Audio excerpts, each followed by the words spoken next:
However, one of the holes doesn't line up and it does not come with a mounting adapter, so we have to fix that.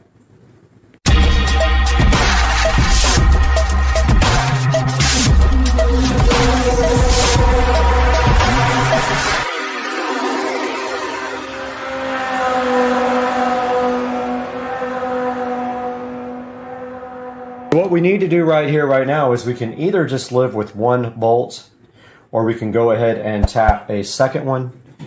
And I think we will tap a second one. So I'm kind of lining it up as best I can here to be straight. And it does kind of hang off a little bit that way, but that is fine. So all we need to do right here and right now is get a drill bit that's big enough to go through that hole. And that will work right there. Go ahead and make a mark.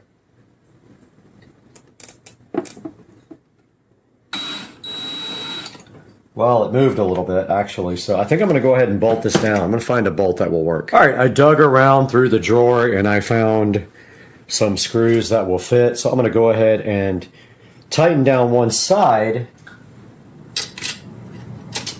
Oh, that one does not fit. It is just too big.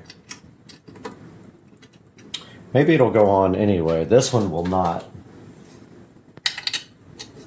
Might have to drill that out. Let's see if I can get that driven through there.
Alright, just to recap, the solenoid holes don't match the actual cart.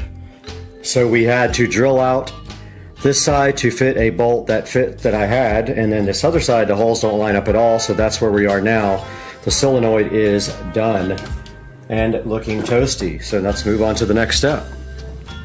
Okay, so now let's put our run toe switch back in, and honestly I don't remember which. I think it was that way, pretty sure, for run toe.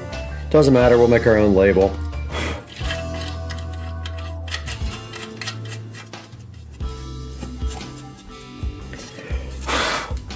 And I took off the rubber coating from it. And so there is our run toe switch reinstalled. And now we need to move on to the mounting the controller plate. Alright, we're getting all the existing bolts out.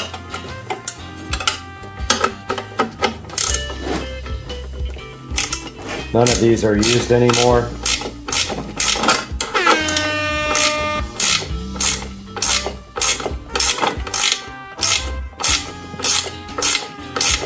These are ridiculously tight.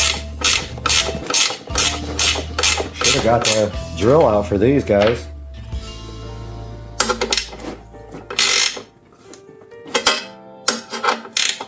Might still do that, which is crazy.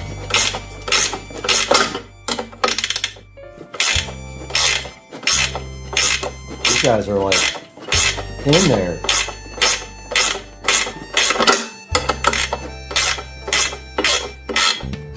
Man, those things are freaking tight.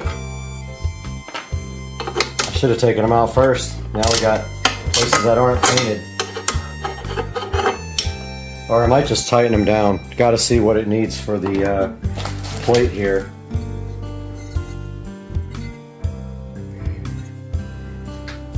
Alright, we'll be right back. I'm going to figure this out. Alright, we're going to go ahead and put the controller plate on, and it's basically just these tapered screws.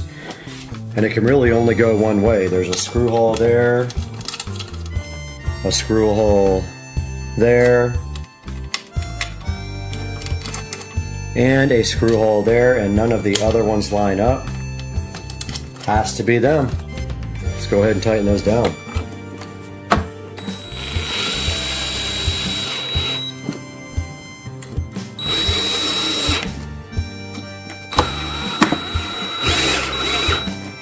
And that is that. The controller plate is mounted.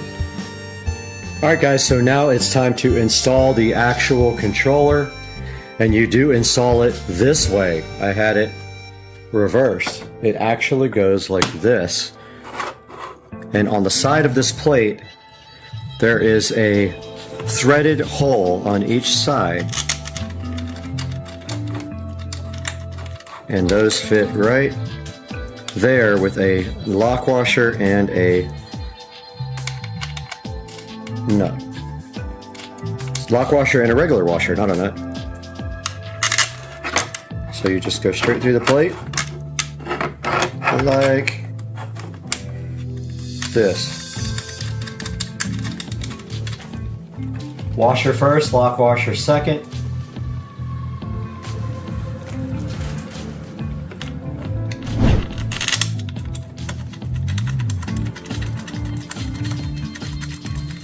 And there are 4 of them. Washer first, onto the bolt, lock washer second. So lock washer will be the bottom thing that goes on.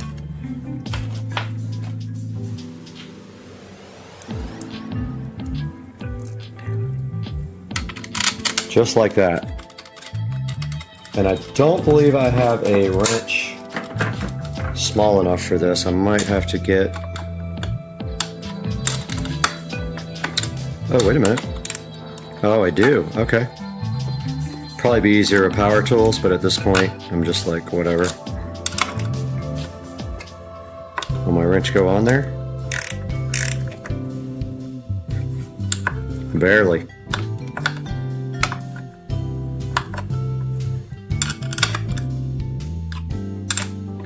Snug that up nice and tight. It's aluminum, don't strip it.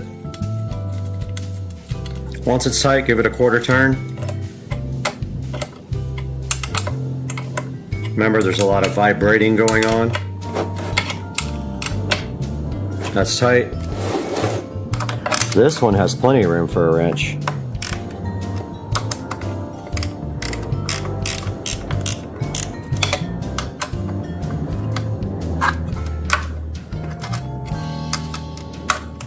That one's just way loose.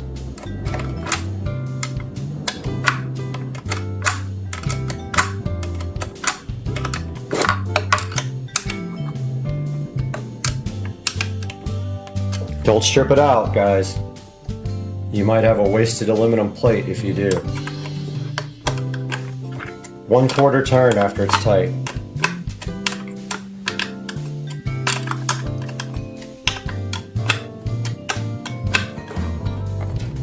That thing's not going anywhere. The controller's done. Alright, the next thing we need to do now is connect the battery plus to the solenoid. And if you notice, from Golf Carts Modified, they did pre-drill this wire for us so we know which way it goes. So that's what we're going to do next. Alright, we're ready to attach our battery plus. Now this is a 5/16 here. So I got my 5/16 ratchet wrench. I went ahead and undid it. Just remember, there's more things that got to go here. So, you know, you can just put this. This is just a mock-up for now. So if you put it on there, don't tighten it up all the way. Just run it down like that. And then here you have your other side, which is a 10mm, which I've already loosened with this 10mm ratchet wrench. This side can be tightened down.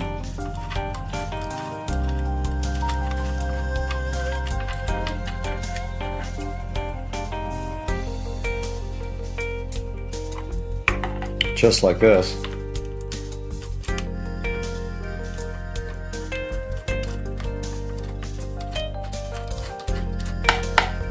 Don't over tighten it.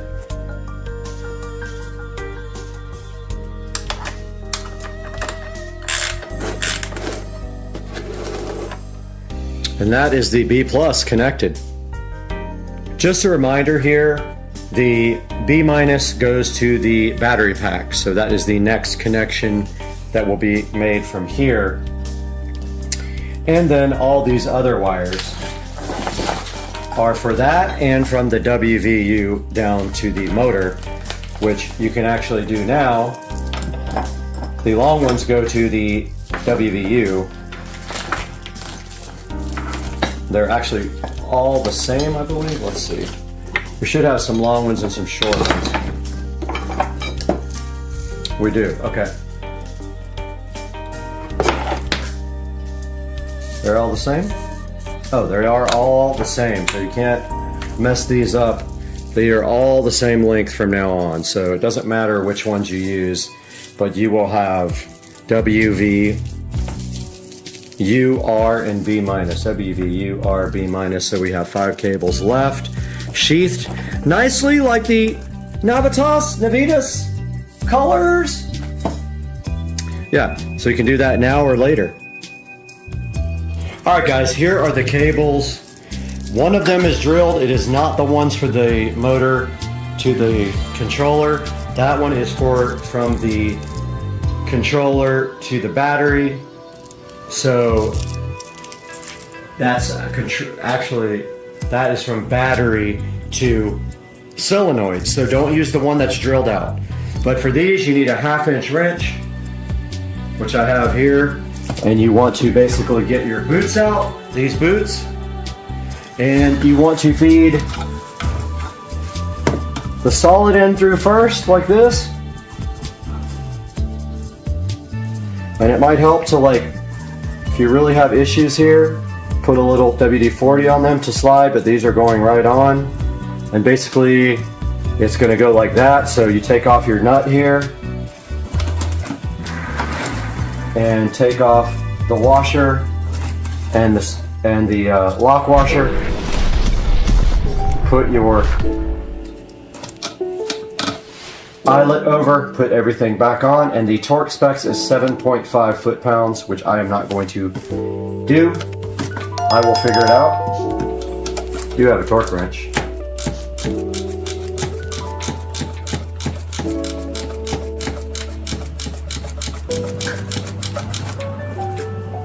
Not tight. Guess I could break my torque wrench out, huh?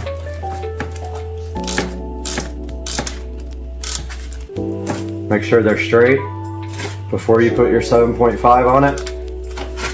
And then you run your boot down like this and around the wire. Now also, if you want to, now is a good time to do WVU. So W here, W is already here, but W on the other end, and let's do that now.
Despite my label maker being a piece of crap, I have labeled all the wires and installed all of the cables, and the foot-pound rating is 7.5 foot-pounds, which I will do in a few minutes with my socket and my torque wrench.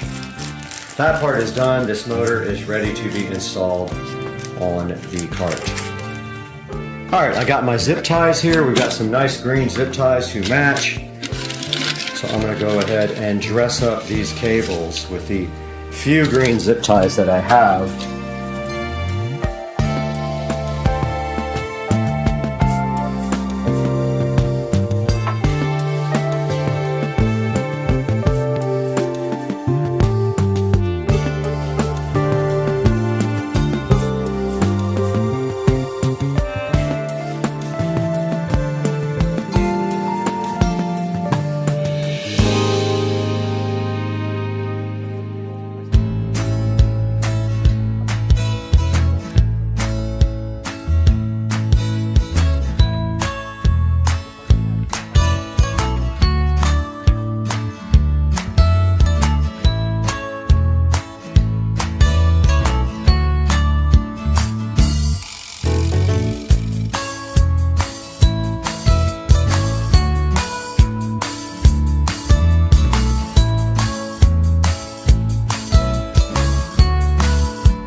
get this thing installed.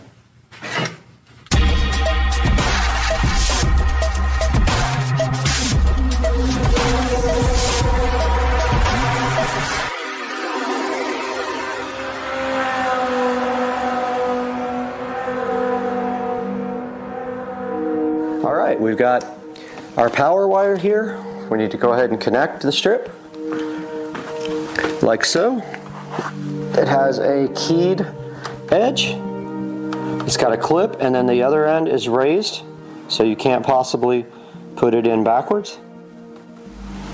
Still, they haven't perfected this little connector yet, huh? Still the 4 pins that can easily bend.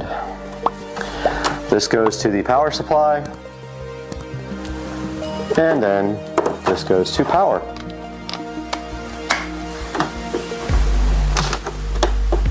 And there they are.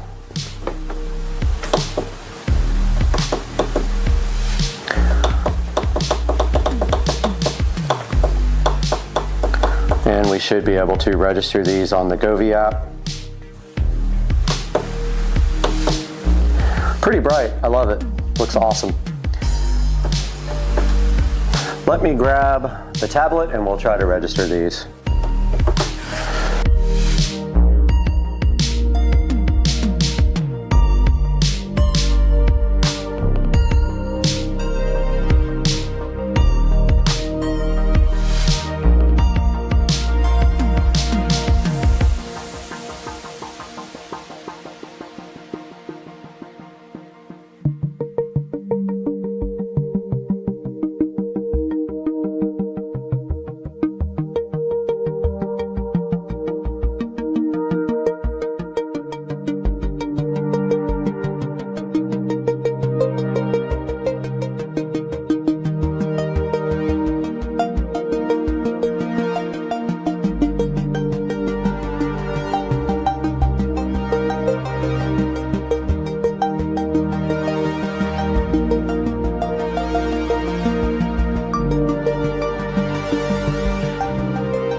Okay, so the goal is to hit this right here.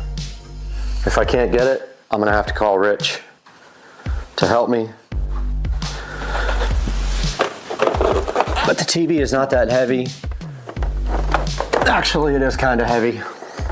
I probably can't do this alone. Nah, not happening. I don't think.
All right, I got the Fire TV. I've got the power for the TV as well.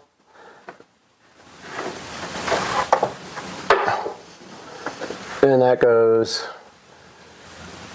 on the other side, that's right.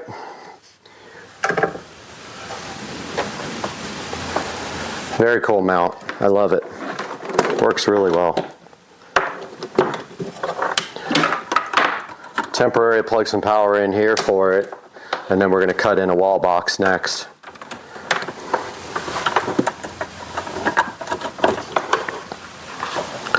So the Fire TV input is actually on this side. Power is on this side.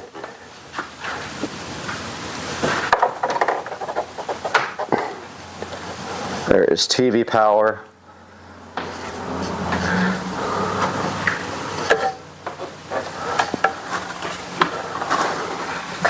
This guy was plugged in on the side, even though we'll probably use a different input next time.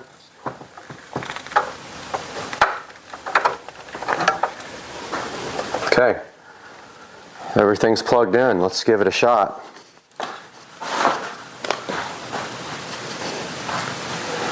It is on. Let me kill these lights.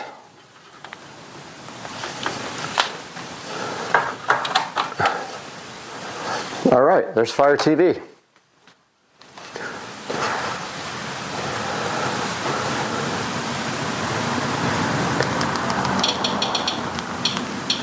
Find our channel.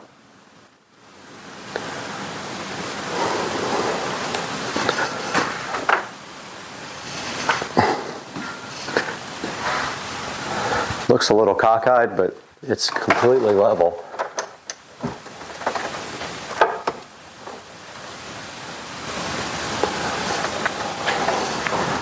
I think it's just the way it's mounted. Probably can tilt back some too.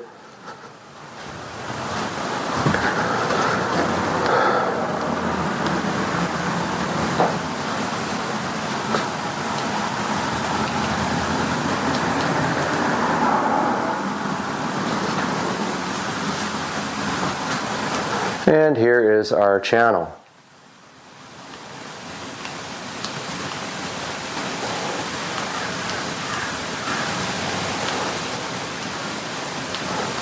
And let's check out a video by Supercar Street Racing.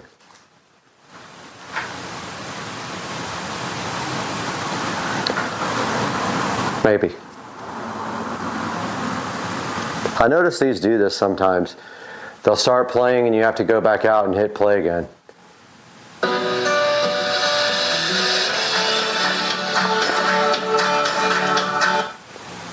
Hey guys, welcome back to the channel. It is a beautiful but chilly. There we have it. The TV's installed. Now we got to cut an electrical box and run power straight up. Hopefully there's nothing in the way, like a stud or anything across, or that will suck. This is our new work template. This is the size we need to cut the hole for the new work box. We're actually cutting two. We're cutting one for power and one for audio, even though this can actually run off the home audio system, which I'll show you guys in a little bit. What we need to do now is get behind the TV and cut this. So we're going to measure how far. Oh, we forgot to test the LED strip. Let's do that first.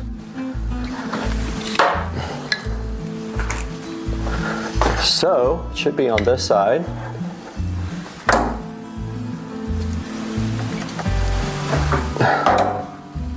Guy needs power,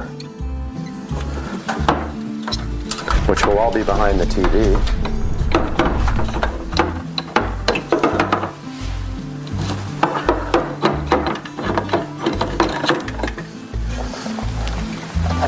And there is our beautiful Govee light strip.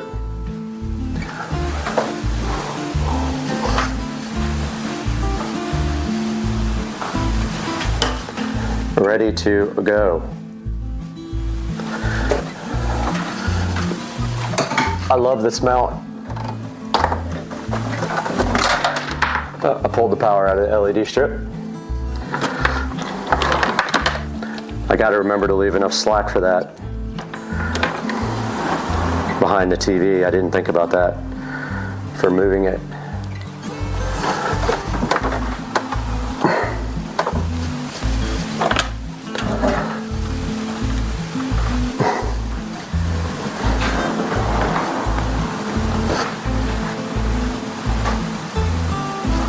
And that is how it looks with the LED light strip installed.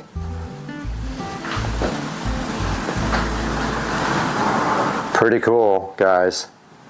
Kind of digging it. So this is kind of the complicated part. We need to put a wall box in and we need to drill through the cap up top to put power up into the attic where I have power. And that is going to entail figuring out where to drill. And basically we're going to measure I guess to this box, which is on that line, it's going to be hard to get right. So somewhere in here,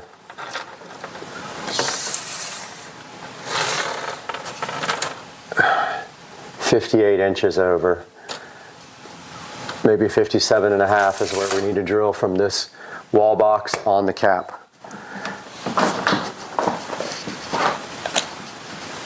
Okay, so the next step here is cutting a wall box and then getting the wire pulled down from the top.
Alright guys, so I went up in the attic, drilled through the cap, ran a coat hanger down through, used my hands in the insulation without gloves because it's easier to feel everything, and then I pulled our wires through. Now I've got to go back up in the attic and pull the coat hanger out.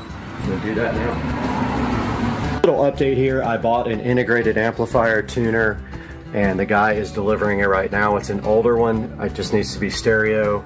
It's going on top of there, and the volume control output of the TV will then control the receiver, and we'll use the headphone jack on the TV. So we got to run this headphone jack up, around, and into the side of the TV where the headphone jack is. And then we have to run speaker wires from the new receiver up to the in-ceiling speakers out here. And as long, oops, almost tripped. As long as we have these turned off inside the house, it will play out of the television. So that is the next step, pulling some wire, long enough wire to go from up here.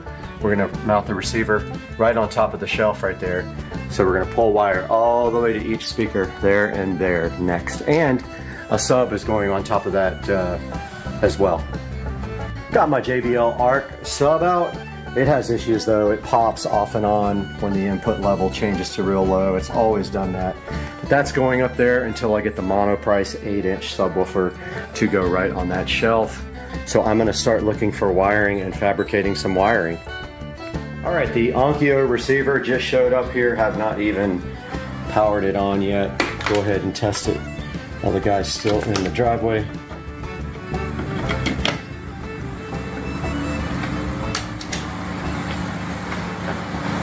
And it does come on. So there is our power for the speakers in the garage. Okay guys, welcome back. We did get our old work box in, so we were ready to finish this install. So I will be working on that now.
as you can see, we had an Uber fail and the phone fell, but I did get it was super frustrating, this type of screw that falls back into the device. But I did get the outlet wired up. I'm going to go ahead and put it in the wall now. Yeah, so more often than not.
I see blue on the outside. Now, that means it's working, assuming the USB part works. So why don't we test that out? Let's plug the light in there.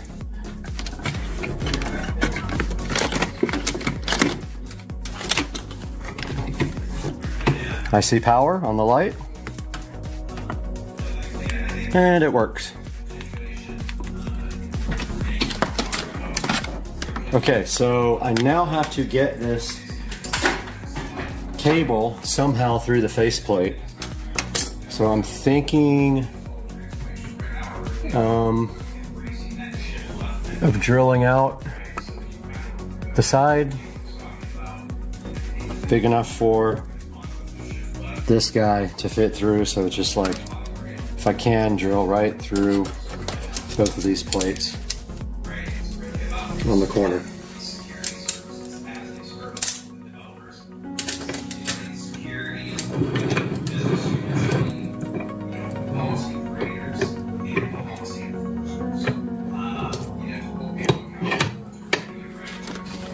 We've got our drill ready here, and all we have to do is make sure we pick a brand new bit from our brand new kit that is big enough for the mini jack to go through cleanly, because I don't feel like soldering it and unsoldering it and all that.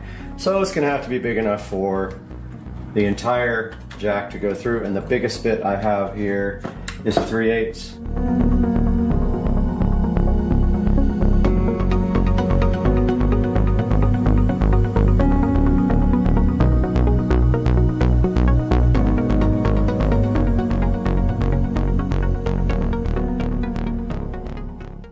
Hey guys, good morning and welcome to the channel. I'm Brad and you're watching Supercar Street Racing, and today on the channel we are up at, as you can see right here on the screen, we're at part 6 of the mini bike restoration project. I spent a lot of hours the other day doing quite a few things to the bike. I got all the parts off.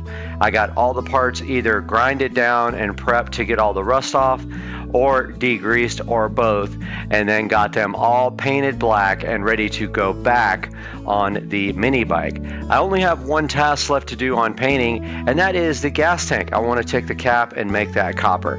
You're going to see all that today here on Supercar Street Racing.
All right, I went ahead and heated the can up because this stuff is not sticking good on this cap. Let's see if it sticks now after I scuffed up the cap and cleaned it.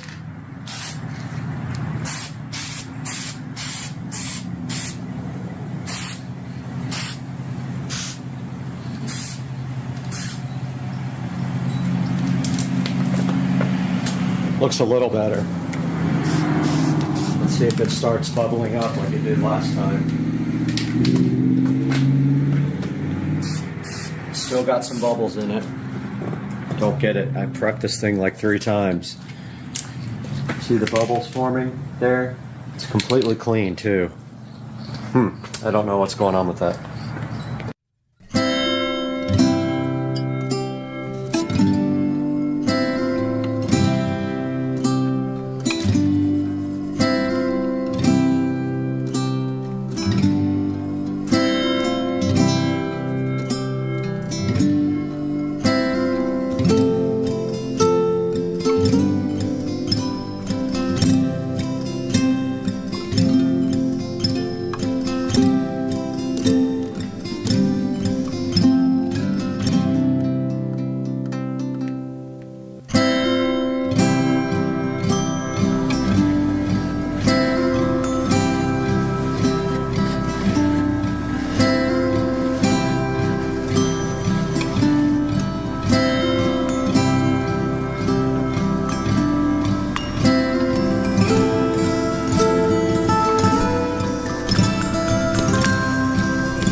All right, I got all my parts lined up here on the table. Borrowed the table from Rich and Trish.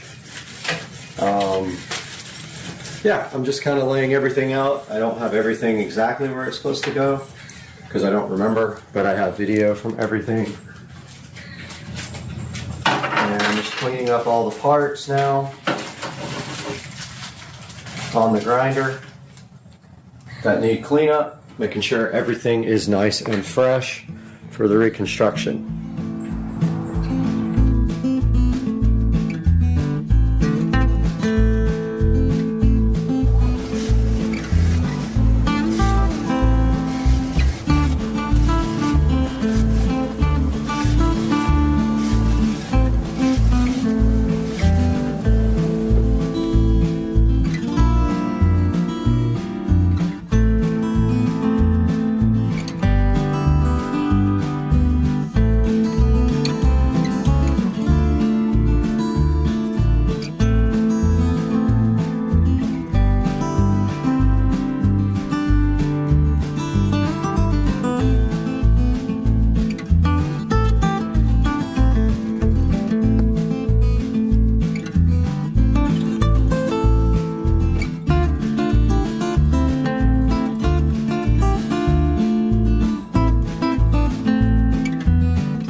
Alright guys, just got finished with the most important part of the project, and that's always cleaning up after you're finished. So I cleaned the entire garage, blew all the leaves out that had come in from the wind for the last couple of days, and got all the project parts laid out on the table. So I don't know how much of this is going into each video, but this is going to wrap one of the videos up, and you can see here everything came out just fantastic. I've just got a few parts down here drying to wrap up, and now the hard part is ordering parts that I want to replace, and also after that there's a mini bike right there. Ordering parts I want to replace, and then figuring out how this thing goes back together, because I really didn't pay attention as much as I should have. Guys, thank you so much for watching, and we'll talk to you later.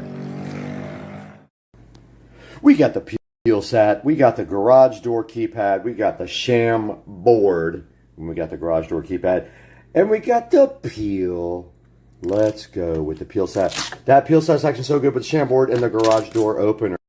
Welcome back, Supercar Street Racing. Brad here, and you're inside of the Supercar Street Racing garage. And today we're working again with Shine Armor, and this is their interior cleaner. And we're going to be taking a look at that today on the station. Stay with us.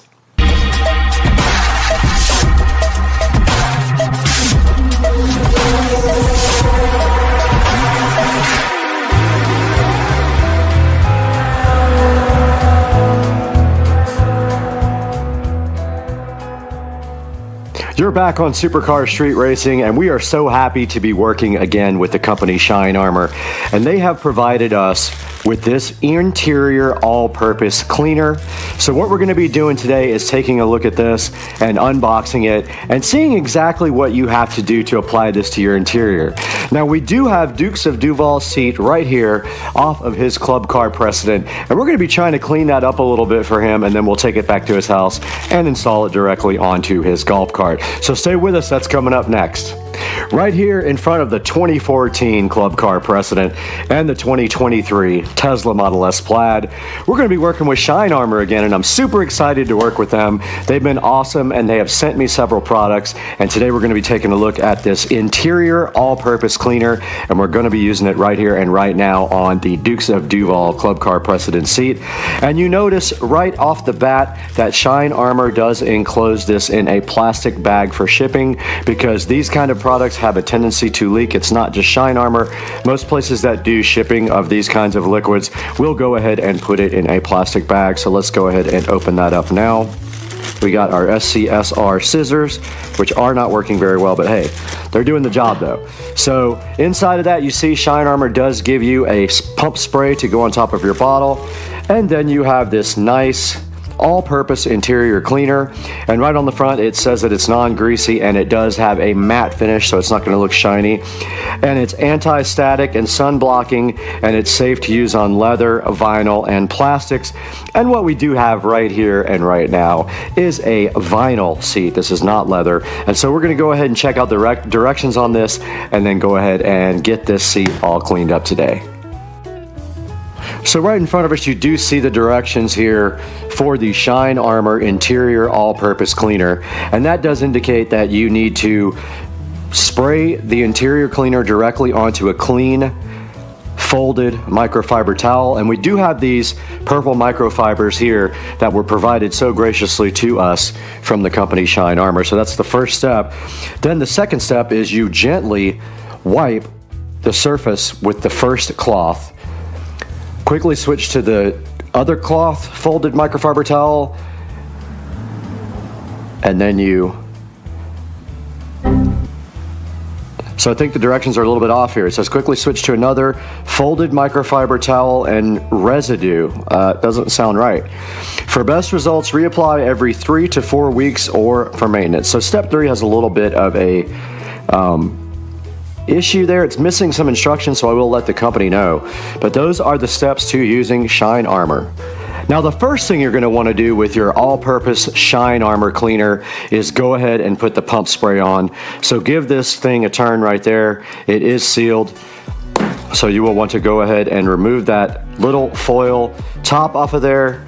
Go ahead and spray insert your spray nozzle right into the top of the all-purpose cleaner. Now your Shine Armor all-purpose cleaner is all set to go. Now that we have our Shine Armor ready to go with the pump spray on top, what we need to do now is follow the directions, and it says spray it directly onto a microfiber towel. And this does have a little lock on the side that you have to push to make it work. So it's this little push button right here that you have to push through, and it does lock it. And there we go. So it is coming out. So we have a generous amount on our towel there. Let's remove our other towels there so we can get going. And then after this,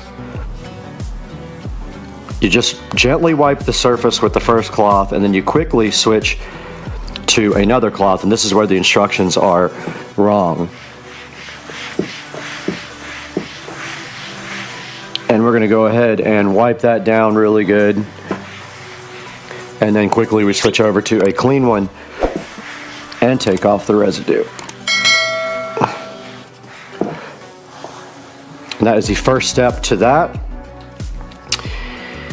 And then it says for best results, reapply every 3 to 4 weeks. So we're not quite done yet. We're going to go ahead and do the next section here.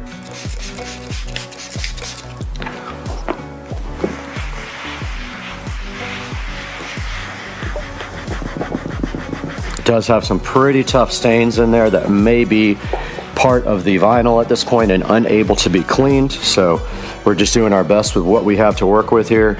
But we get our dry cloth and go ahead and buff that out. And once again, let's fold this towel over and go ahead and get this last section here.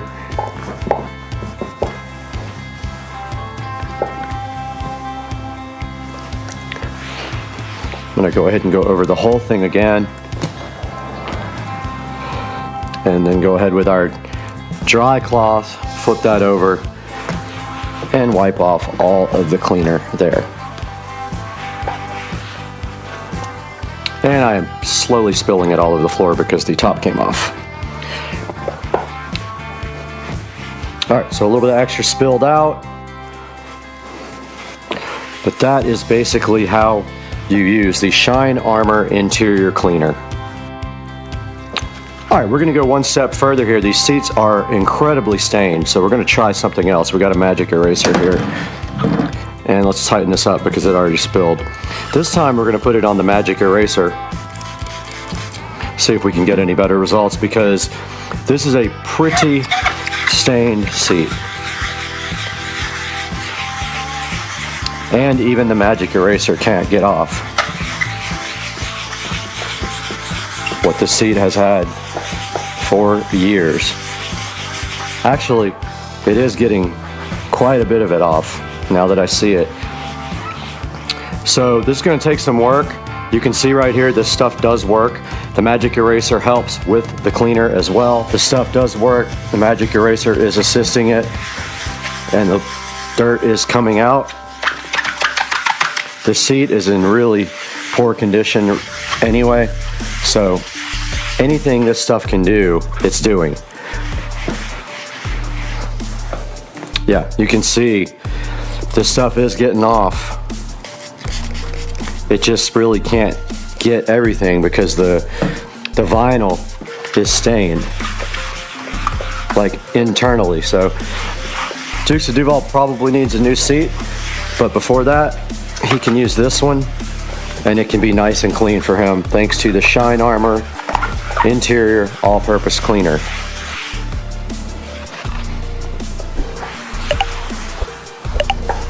I did compare the Shine Armor here to the VLR, and I honestly think that the Shine Armor is doing a better job on this than the VLR does.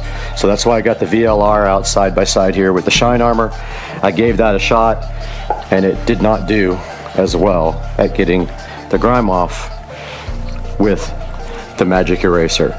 So guys, that's the extent of what we can do here with this seat because it is in pretty poor shape. I think Dukes of Duval is going to get new seats anyway, but I wanted to demonstrate the product here with you guys. And now let's throw it into Supercar Street Racing Studio with Brad. Welcome back to Supercar Street Racing in the 4K production studio. You're with Brad, and today we're taking a look at the Shine Armor line of products for your vehicle. And you can see right here on the screen, they're having a 23% off sale. Right now you can use your code FALL23, but also make sure that you click on the link in the description so that I get some credit for that, because I do have an affiliate link with Shine Armor.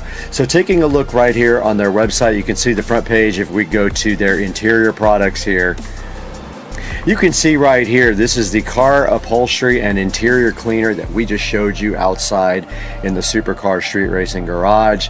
Now there is going to be a point when that stuff is not going to be able to take off years and years of stained stuff going into the vinyl or leather. So that's the best we could do with it. It did make an improvement, and especially when we added the magic eraser along with the cleaner, it made such a huge improvement. But nothing's going to get out those deep stains in that vinyl if it's already part of the actual fabric. And you can see right here, if we click on this, does have all 5-star reviews on here. It is $15.95, but like it says on the front page, they are having a sale right now, so make sure that you grab that. And taking a look at some of the pictures here, you can see them putting it right there on the dash. It's all purpose. You can use it on pretty much everything inside of the car. Right there you see it sitting on the dash, and then that's them using their chamois cloth towels there that they sent me as well, their little cleaning towels. And yeah, so if we take a look down here, it just shows you a little bit more about the product. And it says it helps your interior shine brighter than ever before. And it says it's a secret weapon against stains, odors, and dull surfaces. And then down here, it shows you that it's safe and non-toxic, which is awesome. It has deep cleaning power and gives you professional grade results.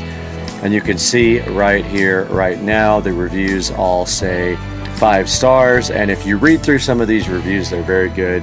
I've been very happy with Shine Armor products, and I have worked with them now for a few months, and this is the 3rd product I've actually taken a look at for them, and I hope to be able to work with them some more in the future. Really cool company, and make just the products that I need for my 2023 Tesla Model S Plaid. Guys, please be sure to hit the like and subscribe button here, and buy anything you need off Amazon through any of my Amazon affiliate links. I get credit even if it's not the actual product. Click any of my links and buy anything on Amazon. You'll help the channel out greatly. We do need it. We lose money on the channel. We make 0 money on this channel. It's a loss for us. So it helps us so much when you can click through our links and you like and subscribe. And we'll see you next time in the 4K production studio, guys. Peace out.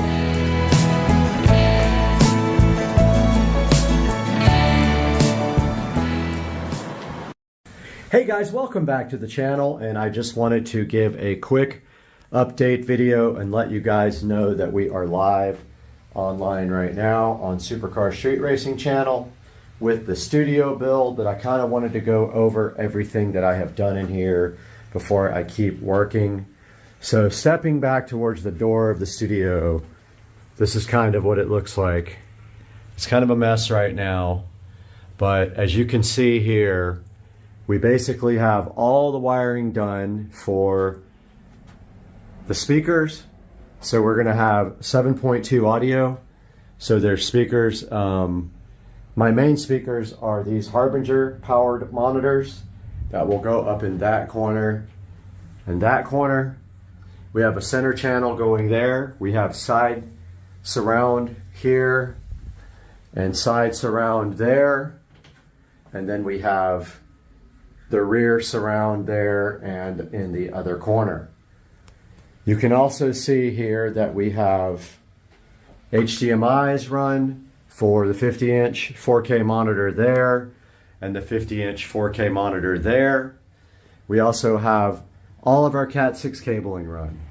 So we have all the Cat 6 going up here to the corner where there will be a switch.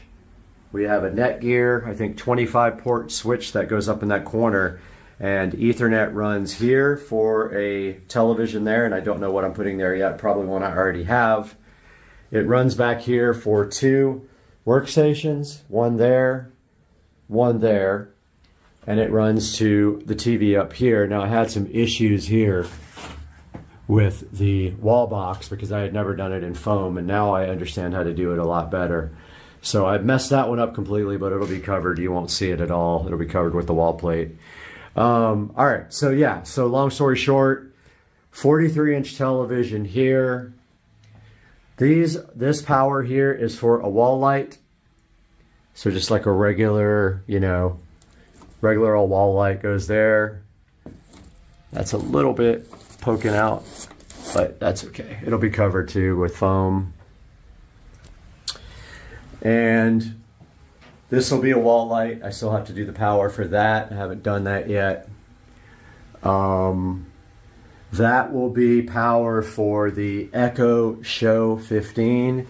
And I still have to make a mount that comes across here for it. It's going to go right there, Echo Show 15.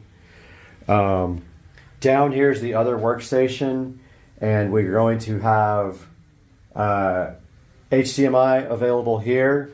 That goes up to this 43-inch TV in case someone wants to have a second monitor, or I want to do a second monitor up here from a workstation. I can do it right there. There's power right there. There's going to be Cat 6 there. Again here, there will be power Cat 6 for that TV. I think I already said that.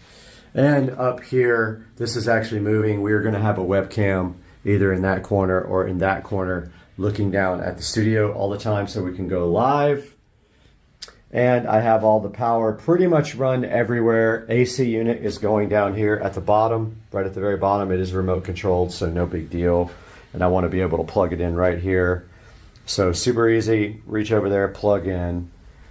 Futon will go over here. This whole wall will be completely covered. I already started sealing the door up. It is mostly sealed. I foam sealed all the bottoms of the joists down here, all the way across there, and all the way across there, and then out here in the rafters. I ran out of clear silicone caulk, but I started sealing all of these joints up here. You can see it's still kind of wet right there, and it did shrink, so I got to fix that. Yeah, all that was caulked in yesterday. I'll probably come back and do a second coat there. And that is it. There will be power down there, but you can see here all my wiring runs down here where the editing PC will be. The editing PC will sit right here in the center with two 4K monitors and then the two 50-inch monitors there and there. And we'll have 7.2 surround with a 7.2 home theater receiver. So that is what we have going on now. And by the way, the Harbingers are powered. So I ran RCA cables up from the preamp. It's going to hit the preamp output on the receiver to run the front speakers that are powered. And they will actually be hanging from these corners up here with chains and bicycle hooks. This power is for the Harbinger to be powered, and that power up there is for the Harbinger to be powered.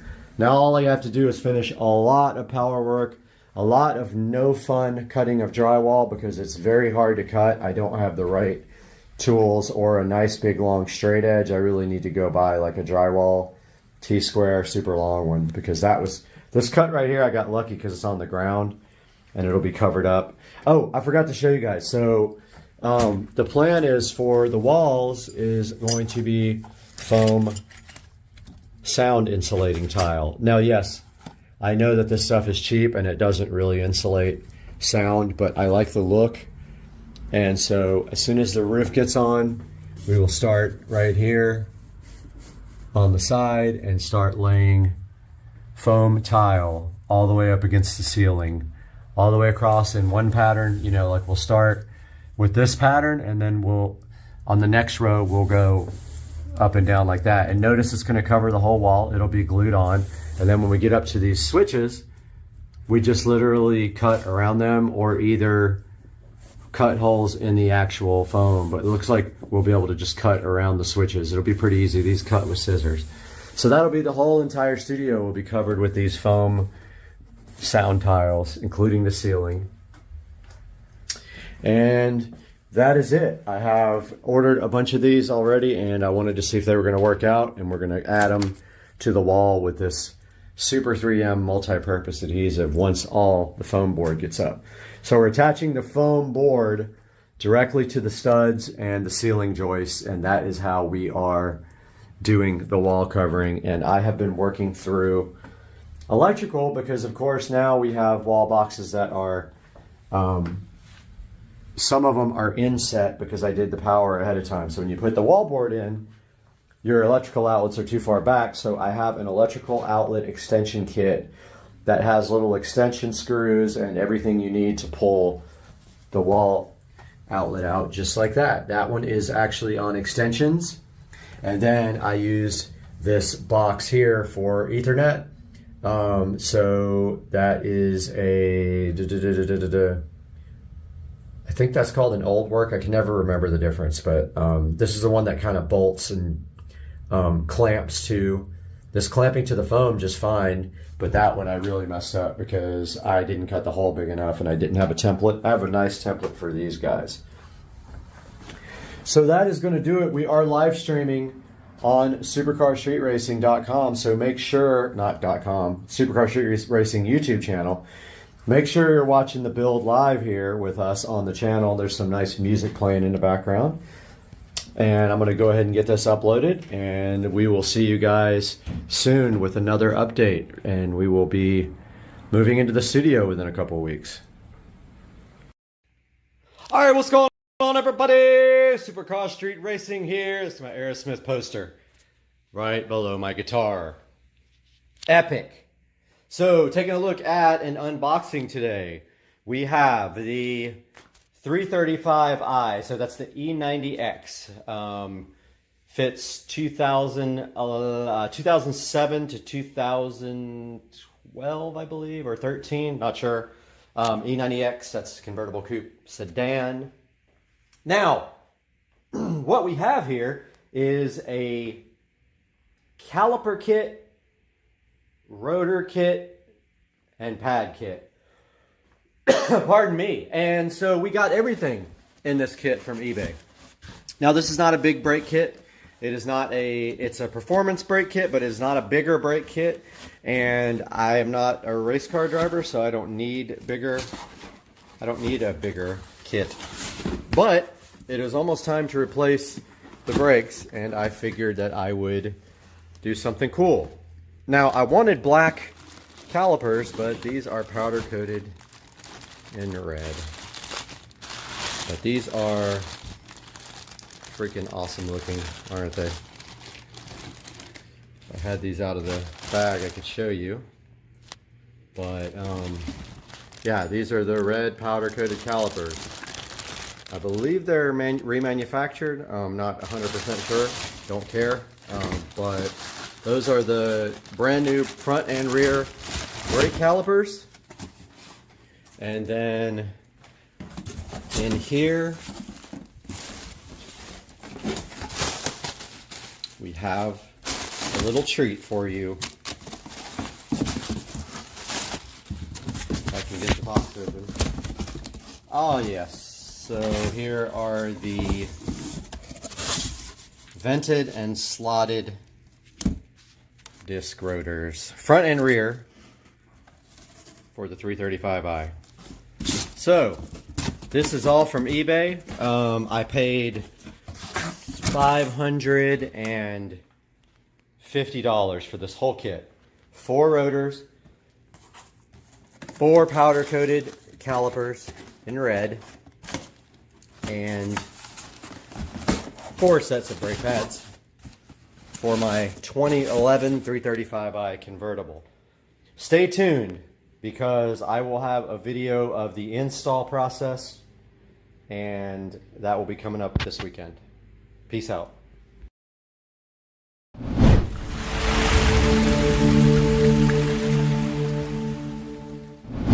We are back today in the Supercar Street Racing bathroom. Brad here from Supercar Street Racing with another cool project for us today. We're going to be checking out Komi LED. They sent us 24 of these retrofit LED lights to go ahead and check out and hopefully replace all the aged lighting up in the office. Now, these are not smart lights, they're just regular lights with selectable color temperature, but they have this awesome night light as well. I thought we would give them a shot right here in the office, and if I like them, we'll also do the bathroom right here. So let's get underway today, and let's take a look at these Komi LED lights.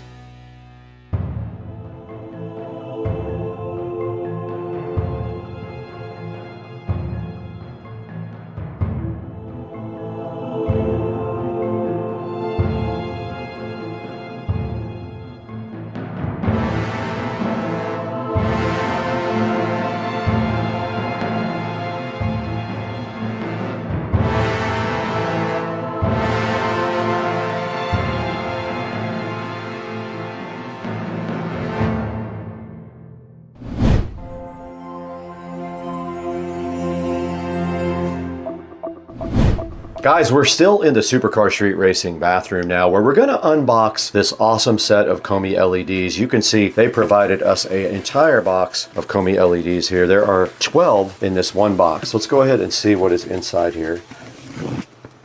Fail.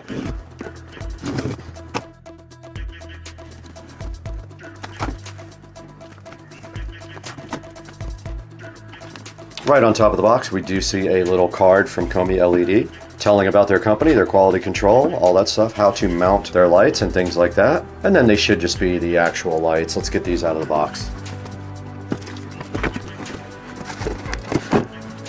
Don't need that box where we're going. And here's a great look at the packaging on the front. It's 6-pack here of their LED recess nightlight kit, and there is a 5 color temperature selection on it. You can go anywhere from 2700K all the way up to 5000K. Now remember, when you're talking about color temperature, the lower the number, the warmer the light temperature is. Most of these lights in the house are 3200 Kelvin. Up at 5000 Kelvin, you're approaching the bluish, purplish range. And inside the box, there is a nice brochure telling you here how to install the lights. And they are controlled with the switch to change it to a nightlight mode. There is the actual size that you have to do, 4.1 inches. And here is a look at the actual light itself. There's a twist-on connector there for you. The light is very slim, very cool looking. You should just be able to pop it into the hole, and these drywall clamps right here just clamp directly down. Now let's see what the connection method is inside. Just wiring nuts, so we just have to unwire the old lights and wire up the new lights. And checking the back of the light, there is the actual switch for color temperature. It was upside down, but you can see right now it's set on 3500K. All the way down to the bottom is 2700. That would be your warmest setting. You can't go any warmer than 2700K, which is very warm. I'll probably put them on 3000. And that's a good look at what's inside the box of the Hdmi LED.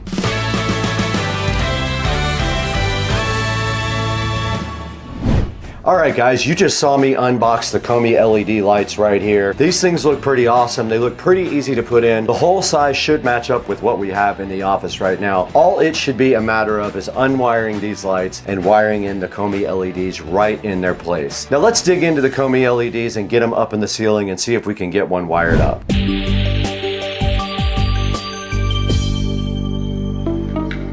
All right, it's going to be stool time again. So if I die, it's not my fault. Okay, we're up here with the old fixtures. I'm gonna go ahead and remove this bulb.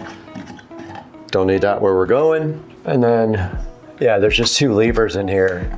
There's just 2 levers there that keep it inside the ceiling, and it should just come right out.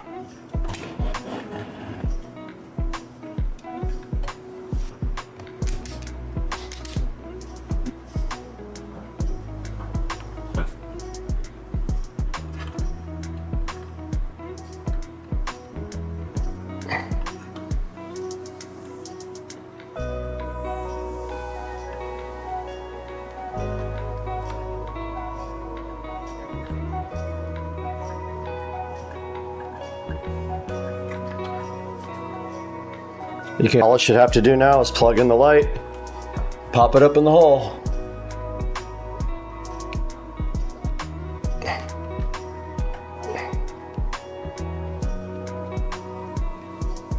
And it is on 3000K. And then you just pull these springs back, just like that. That one's done. 5 minutes. Oh, it's on nightlight mode.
Alright guys, we did get done with this project. We did not do the bathroom because I went ahead and ordered 2 3-inch for the bathroom. So this is all finished up. I did have an issue where I put the wrong color temperature on a couple of them. I had to take them back out and flip the switch. My fault. Now they are currently set to night light right there, as you can see, and they look very cool. I love the way the side lights up the whole ceiling like that, and I use these during the day now when I work. Now when I do the living room, it's going to be kind of a pain because I have to find a hole saw big enough to hole saw out the old light holes. That'll be for another video when we do the living room, but for right now, that is how the Supercar Street Racing office did turn out with the new Hdmi LED lights. They look great.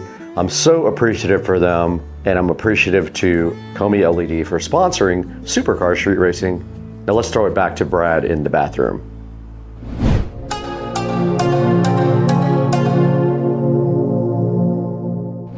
Now what we need to do is wrap this up in Studio A. Let's walk over to the Supercar Street Racing Studio A editing facility and see where you can pick up your Hdmi LED lights online.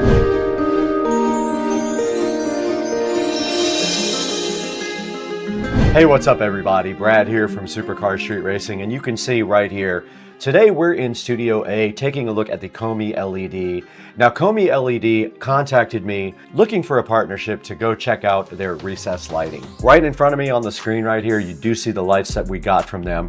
We have the recessed lights with night light. They're pretty cool. They do a regular recessed light with a flat surface, and then you can flip the switch on the wall, and if you flip it off and on, it comes back up with a night light. I will show you guys a picture of this right now on the screen, how it looks, and you just did see video of the entire install process. Now the ones that we picked up were 4-inch. You may need a different size if you already have recessed lighting. I'm going to be doing the living room with the extra ones that I have, but unfortunately I will have to expand the hole because I think I have 3-inch holes in there right now, and they are 4.1 inches on the new ones. And right in front of me right here, if you do click on the recessed light with night light, you will see all of the different sizes that they offer. They have 6-inch, they have black and white, they have 4-inch, and then they have also silver, which is pretty cool. They call it brushed nickel. Here's a good look at the brushed nickel and the black ones right here. These are the 3-inch and the 4-inch right on the screen. Now here's the ones we got right now. Hdmi LED will be offering me a link for you guys to click through. So go in the description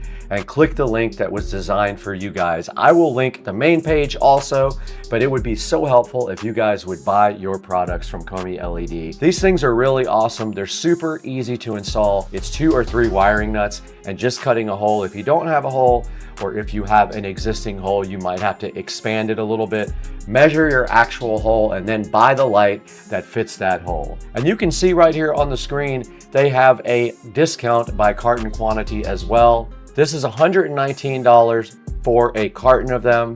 Now a carton is considered a 12-pack. I did get 2 of those for my project, and I'm so grateful to Hdmi LED for that. And you can see that discount if you go ahead and buy more than 1 carton. They knock some price off of it. So that's super helpful. All right, guys, this is the dashboard of the channel. I am so grateful for your support at Supercar Street Racing.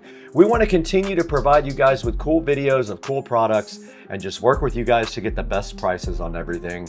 But we can't do it without you. Please like and subscribe and check out all of the videos that you haven't seen yet. Watch our 24-hour-a-day Jukebox as well, and we will get back to you guys soon. We have got to get directly into the pool because it's summertime.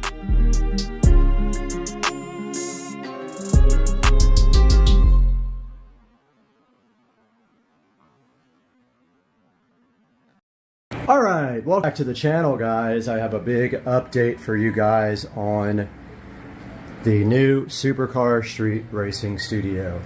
We are streaming live up there in the corner, right down there on the laptop right now. So please join the live stream if you're at all interested in what is going on. So here is the update. I have this much of the foam insulation done, and I just seam sealed the seams and caulked in the top. I was having trouble doing the corners with the seam tape, so I just went ahead and caulked it in because I'm better at that. And this is ready now for foam tiles. I was going to paint it black. The paint doesn't stick at all to this plastic, but my worry was that if there's spaces in the foam that you would actually see it. So I might throw a quick roll of paint on here, but I'm not 100% sure. Like if the foam tiles contract at all and there's spaces between them, you would see white. So I might go ahead and touch up all this and go ahead and throw a coat of paint on all these before I start foam tiling. The goal with foam tiling now is to see if this is even going to work as a surface and how it looks. So my plan is to do that corner and this whole entire wall here and see how good I am at cutting around on outlets and things like that, because I have to actually cut the foam and then lay the faceplate maybe on top of the foam. I don't know yet. I got to see exactly how it looks with the tiles on. But yeah, the tiles are down here, and so they will start up there in the corner in one direction, and then they will start, sorry you weren't even watching, they will start up here in the corner and run all the way across with one pattern, and then on the second run we will come down with this pattern, and it should make it look good. What else have I done? So I also ran the extension cables for the webcam. So I have one 10-foot extension cable and one 5-foot extension cable running through the wall and down to where the computer is going to be, and the webcam is going to be up in that corner. And you can get on the live stream right now and see the webcam. It's right there on the left. So I did that. I also did more lights that are going to be switched. I originally only had one there and one there. I actually ran 2 more on each bank so that there will be 6 switched lights, and then we have 2 unswitched, one right there and one that'll be coming out of the ceiling over there. This is the part on this wall and this wall and this wall where we have to start worrying about cables behind the wall when we cover the wall, so we have to be measuring and ready to cut foam to get our cables out. So everything else, I framed up the Echo Show 15 mount, so that's the mount where it's going to be. I have the power ready for it here. That TV is ready to be mounted.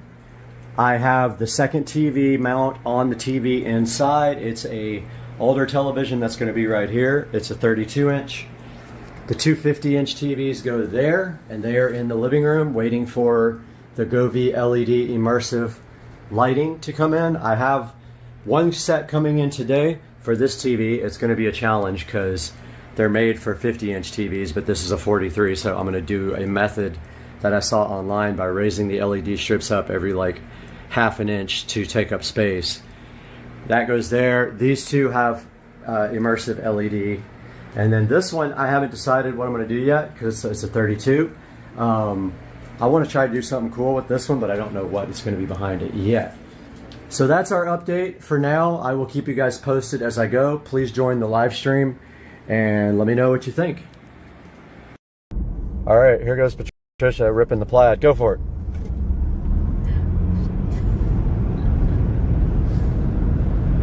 That wasn't to the floor, was it? No.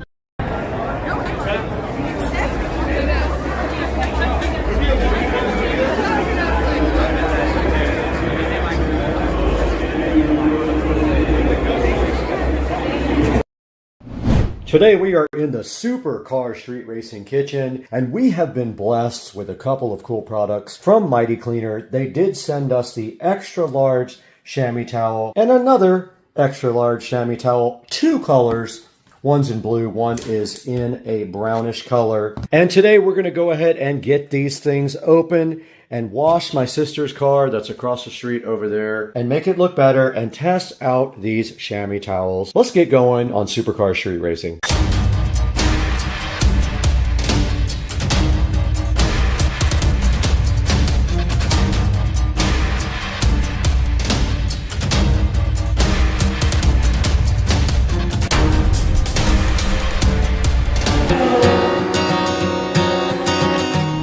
Back on Supercar Street Racing, we have another sponsor today. We have the Mighty Cleaner extra large chamois towels here, highly absorbent. You can see their website right there on the side. There's some nice directions back on the back. So what we are going to do is go see that we have all the proper stuff to wash my sister's car, which is parked across the street at Rich and Trisha's house. And then we are going to proceed to wash her car, and we're going to use these chamois towels to dry it, and we're going to follow the instructions on the back when we do that. Now, the first thing you're supposed to do on these is warm water them for 5 minutes. You're supposed to soak them both in warm water for 5 minutes and wring it out. You're supposed to wring it out a lot to avoid sticking to your car's paint, and when you're finished, you bring it out again.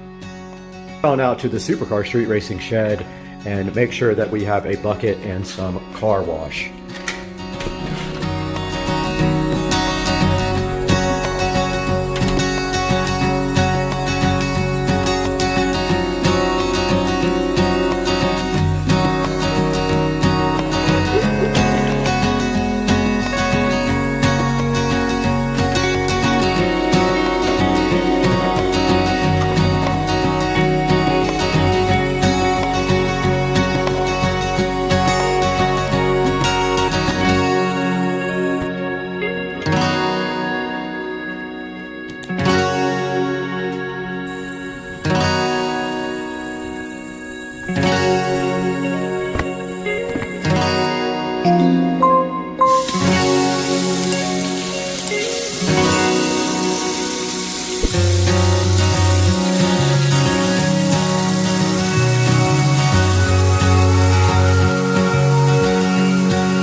All right, so we just got done washing my sister's car. She's checking out the chamois towels. She's taking these home with her because I don't wash my car. But now we have to put the towels up. There's specific instructions on the back. Once we wring them out, we have to fold them lengthwise, roll them up, and then insert them back into these plastic tubes for preservation, I guess, you know, so that they'll be good again next time it's time to use them. So if that one's wrung out, all she has to do is fold it lengthwise and then roll it. That pretty easy? I think so. I'm fixing to try it. Okay. Let's see. And then it should just go right back in this holder. Pretty cool. And those are going home with you. Yay. Oh. Did we roll them the wrong way? What happened? We rolled them the wrong way. They said lengthwise. And then like this. Yep, that's it, because that's tall enough to fit. Nope. And then... One more. And then the lid just pushes right over it. Well, I don't think... Oh, perfect. See, that one's going to work. How'd that happen? So now, that's the... I guess that's the right way to do it. I don't know. We'll see. Oh, that one's going to go perfect. Yeah. That one seems bigger, the brown one, but it's the same. Extra large. Now those are going back to Mississippi, and then now we'll go take a look So happy. at those in the studio online and see how you can get your own chamois towel from Mighty Cleaner, who was generous enough to send these for free to the station. Hey guys, welcome back to Supercar Street Racing in the 4K production studio. And let me just start by saying it is absolutely pouring outside. So you might be hearing the background noise because the mic can definitely pick that up. But today we got the Premium XL Chamois Towel for the car. It's a 2-pack. This was generously given to us by Mighty Cleaner to go ahead and check out and test with you guys. And you do see that I went ahead and washed my sister's car with the chamois towels. Now, part of the process of using the chamois towels is that you have to warm them up first. So you get a bunch of hot water or warm water and you put the chamois in there for 5 minutes. Then you wring them out, then they're ready to go, and that is every time you use them. I believe you have to do that. And looking online right here, you can see we have the XL chamois towel in 25 by 34. Here is a good picture of it right there. You can see it is from the company Mighty Cleaner. And then here it shows you the absorbency, and I did notice it was very absorbent on my sister's car. I only had to wring it out 1 or 2 times for the entire car. You can see right there, it's extra large, and you actually probably could dry the whole car in one go. I did wring mine out a few times though, and I probably didn't have to. This thing is totally safe for your car's paint and won't scratch it. It is very soft. And right here you can see it's easy to use, doesn't leave lints, just keeps going and going, and you just keep drying your car off with one big towel. Also good for interior of your car, it says. I didn't think about using it in that way, but apparently you can use it on the inside too. And it lasts for years, hardens if left to dry, and should be stored in the case to keep it damp. My sister asked that question. What about the fact that it still has water on it when you put it in the case? It has to be wet, otherwise they turn into like a hard rock. Right here you can see it works for boats and trucks as well. I can see where it would be great for a boat to keep it on board and keep things dry and wring it right out across the side. These towels have a 4.6 star review. They're $22.95 right now, and you get 2 towels for $22.95. And like I said, Mighty Cleaner was generous enough to give us these to review for you guys, so I hope you enjoyed it. Now we're going to play a little video for you from Mighty Cleaner.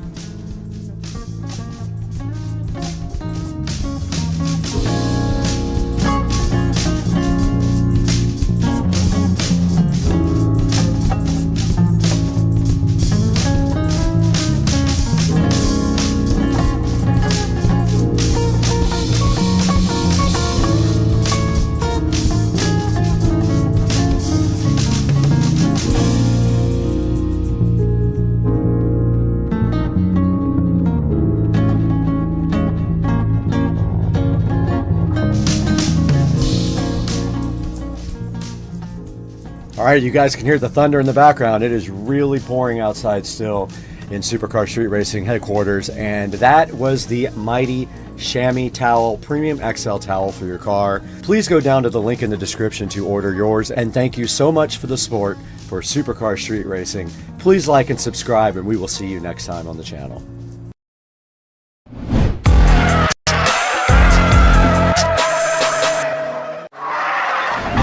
We are back in the Supercar Street Racing living room right here, as you can see. And after a short vacation, we did come back to go ahead and get to work. We did take a whole week off to go take care of some business, but we are back in full force now. And we need to take care of a problem with the Supercar Street Racing editing setup, and that is located directly behind me right here in our DMARC. Now right here is where everything comes into the SCSR compound, and you can see right here we have our Eero 6 Pro. That does feed a Netgear switch down below right here, and connected to that we do have our ASUS Store NAS here. Now our ASUS Store NAS does have two 2.5 gig ports on it.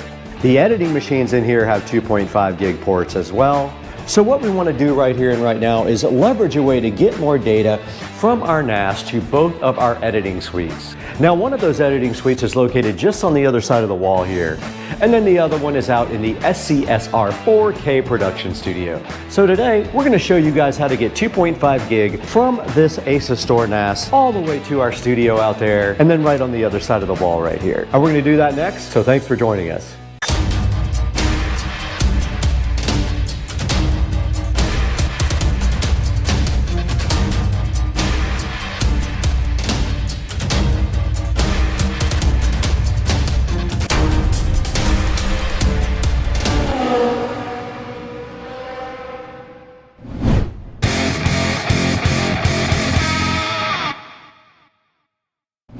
Guys, you got Brad here, and you are on Supercar Street Racing, and if this is your first time on the channel, I would love to welcome you, and I hope that you would like and subscribe. And today we have a mission, and that is to figure out our bandwidth issues on our editing rigs. Now both of our editing rigs are working off this ASUS Store NAS here that's sitting so fresh and fly underneath our little entertainment console right here. That ASUS Store NAS is connected to our Netgear 1 gig switch, and that distributes everything to the house and the studio. Now the problem, of course, is that the Netgear down there only does 1 gig, where the ASUS Store and the computers all do 2.5 gig. So in order to alleviate some data congestion issues, we're gonna go ahead and upgrade this whole thing to 2.5 gig Ethernet. Now all you need for 2.5 gig Ethernet is a Cat 6 cable, and in some cases a Cat 5e could do it as well. We do have Cat 6 running all the way out to the studio out there, and then also to the next room right here. So it should be pretty easy. All we should have to do is implement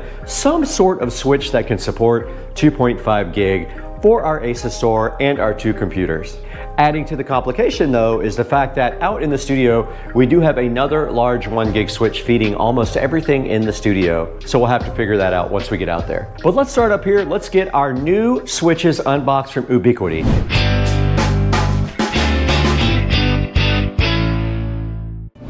Back in the Supercar Street Racing awesome living room here, and right behind me we have a solution for your 2.5 gigahertz needs, and it is a low-cost solution as well from a high-quality manufacturer.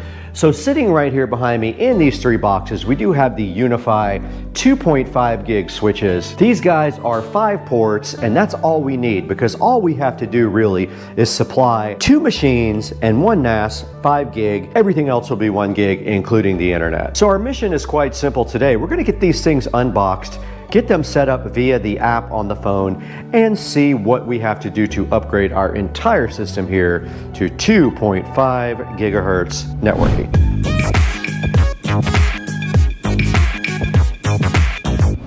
Right in front of me is this Cinema 70S from Marantz, and it is so happy to be joined by this nice Ubiquiti switch, and you can see right here at the bottom, this is a Flex 2.5G switch here.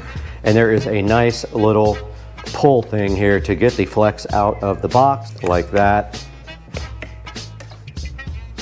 And there we go. So the 2.5 gig Flex from Ubiquiti is officially getting unboxed. And you can see right here, they have the website for Ubiquiti, and there is an installation guide via a QR code scan right there. And inside of the box, there should be an Ubiquiti switch. And there is the Flex 2.5G switch. Very simple, no complaints online about overheating like the other cheap, dumb 2.5 gig switches from China or elsewhere. And then also they were kind enough to give us a power brick. This thing does use USB-C 5-volt power.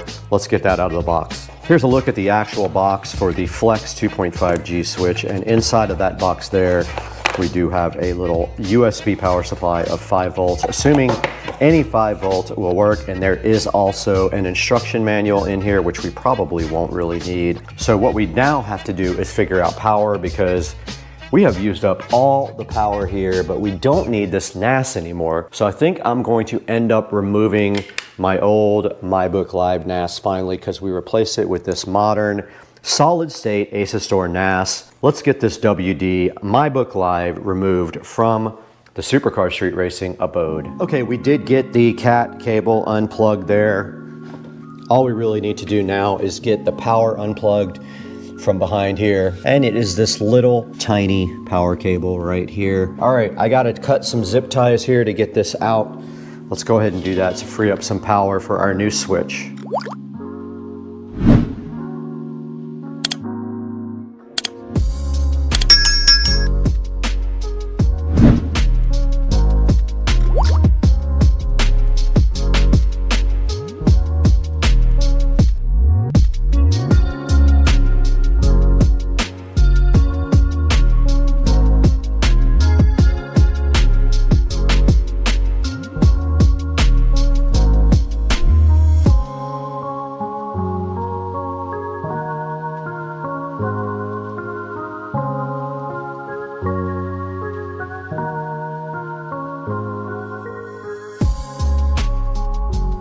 I did just get this old power supply out. So we freed up a plug for the new switch. It has this tiny brick right here. And all we have to do right here and right now is plug this guy in. Or we could use a USB-C to USB-A adapter, because we have ports on our power strip right there. But let's just go ahead and for now, we'll come back and clean the wiring up later. For now, we're just gonna feed this into our switch bay here, where we're gonna put our 2.5G switch. We fed it right there. And then moving down here, we should be able just to get our switch connected right here. Our cable modem is back online after we removed it from service. We just have to make sure now that we have Cat 6 cables between everything. So we already have cables from our NAS going to our standard switch. We're gonna move those to our new switch. All right, let's get prepped to do that now. All right, this NAS has 2 ports on it. They are both connected, 11. 11 and 14 are the NAS ports, 14, 13, 12, 11. So we're gonna take 14 and 11 out and put them on the new 2.5 gig switch by Ubiquiti. Here is the nice Flex 2.5. We're gonna go ahead and apply power to it. And to do that, you simply plug in the USB-C cable in the back, just like this. This thing is powered. You can see the light. It's booting up right here now. That light flashing indicates that. Now it will not be able to, I don't know if it'll be able to update through the phone. Let's let it get boot up and see if we can find it first, and then we'll go from there. For that, we need the phone.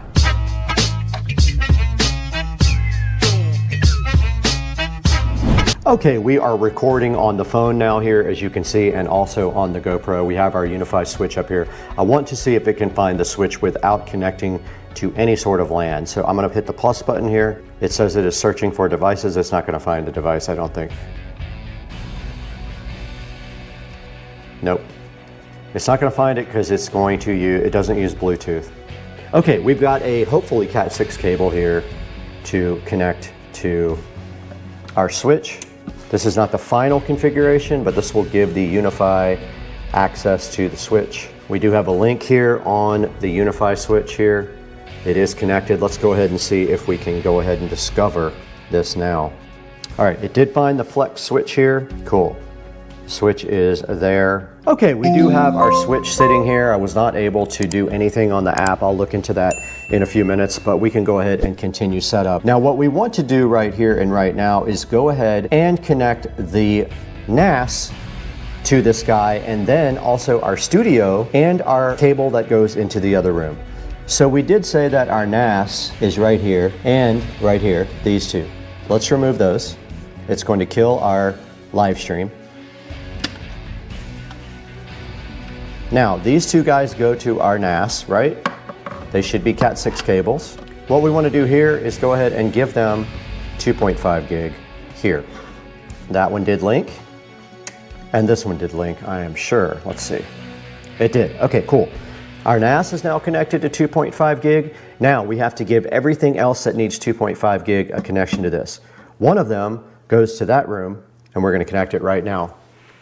Okay, this cable right here that comes from the other room that says studio, hopefully it is a Cat 6 cable. It does come right through here. It is a gray cable. It is then right here. That needs 2.5. We're going to go ahead and unplug it from that switch, give it 2.5. This is going to send 2.5 to the studio. Let's see if it links. It did link. We got one more to send. We got to send the one to the other room that is our office, 2.5 gig. Let's go ahead and do that now. This one is right here. This might not be a 2.5 gig cable. It's this last one right here. We're going to plug it into this switch and see if that provides. It might not be a Cat 6 cable, so we might have to troubleshoot these connections after we get them. They are all linked. We are now sending 2.5G everywhere. Let's go check our live stream and see if it did fail.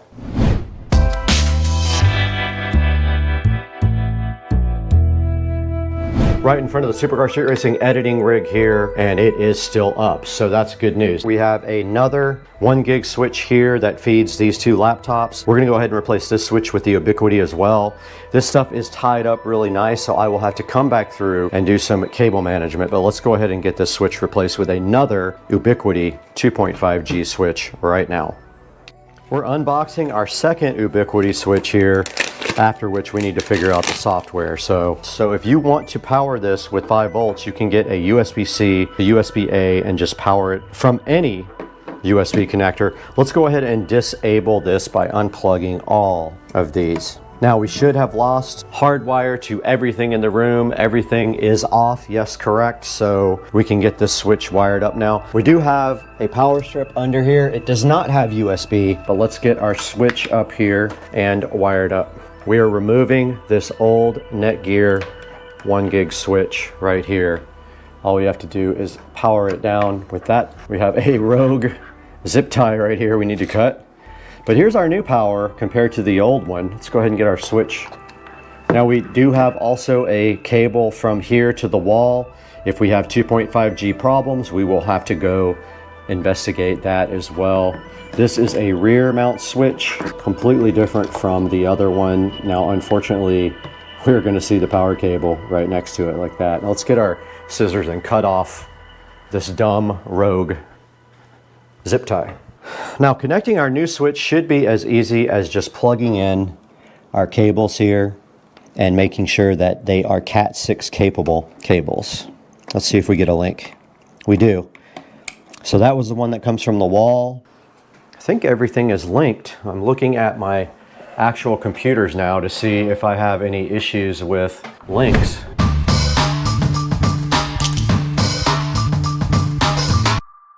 First signs of life from 2.5 gig are showing up right there. We have a 2.5 gig connection to our editing machine here, and these will only do 1 gig. Both these laptops are only going to do 1 gig, so that's just that. We went ahead and downloaded the Unify Windows server here and downloaded it to this local machine and set it up. A long story short, I did figure out how to set the local server up on the network, and you can see right here we have both of the switches that are currently on. They are onboarded onto it's actually called adopted onto my local server here with the Unify hosted at localhost 8443. It did update the firmware on both of the switches. The one that's in here in the office, you can see it uplink at 2.5G. That's the one that's supplying to this computer, and this computer is linked at 2.5 gig. If you go into the network settings here, you can see right there it is linked at 2.5 gig. Now all we have to do is get out to the studio and go ahead and set up this last switch here, which will require some rewiring out there. Let's go ahead and get that done.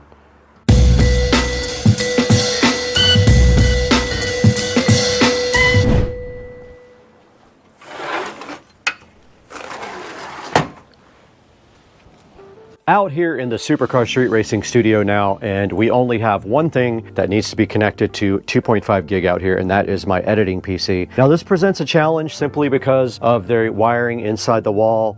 We only have two places where we can get network for this. One of them feeds this switch here. So what we're going to do is put the 2.5 gig switch up here. We're going to take our feed from the house. We're going to back feed that switch and then feed one of my LAN connections to this guy down here. There isn't anything close to it except the one down here that feeds the switch. There's only one connection down here on 11, so I can't use that one. It feeds my switch. And there is one down here that feeds the other PC, so I am going to end up using this one down here and just tucking the wire behind the wall right there. Hopefully I have enough Cat 6 cables. I may not. I may have to steal some. Let's see what we got. I labeled all these from the switch, so basically all we need to do right here is plug into port 4, run it over to the PC, and then patch in our switch up there and see if this is a Cat 6 cable. Our next job is to plug in our switch up here. Let's get our switch up at the very top. We're going to put it up there where all our other network gear is, and hopefully we have one plug. Okay, our switch is powered up right there. I need to go ahead and find a short patch cable. I'm going to run inside and see what I have now. Okay, after a little bit of easy troubleshooting, I did figure out that the label is completely wrong on one side or the other. It says 10 on this side, and on this side it says 4, which I'm completely confused about. I wouldn't usually get that wrong. I don't have a label on this one up here, so I'm not sure, and I don't know what that one is, so something is just off on my labeling. I don't need to worry about patch cords because, as you can see right there, we are connected at 2.5 to the network now, so that part is done. We should be able to walk inside now and see everything connected, at least this switch connected at 2.5 gig. Let's go check it out. Now we are in here at our server manager. Let's go see, and yes, looks like in fact we are connected to the main switch at 2.5 gig. So yeah, so we have a 2.5 network going here. Now the only thing that is not 2.5 gig is from the internet, because the Eero only has one 2.5 gig port, and it is the WAN port. You cannot use both. All I have to do right here and right now is get some zip ties and start cleaning up this mess that I created right here. So let's grab those and start working.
Final check here, we do have a 2.5 gig link here now. in the studio. So we are connected to our NAS at 2.5 gig. Supposedly that should be a way better editing experience and copying files back and forth over to our backup device. Now let's wrap it up here, get together again and talk about this Ubiquiti 2.5 gig flex.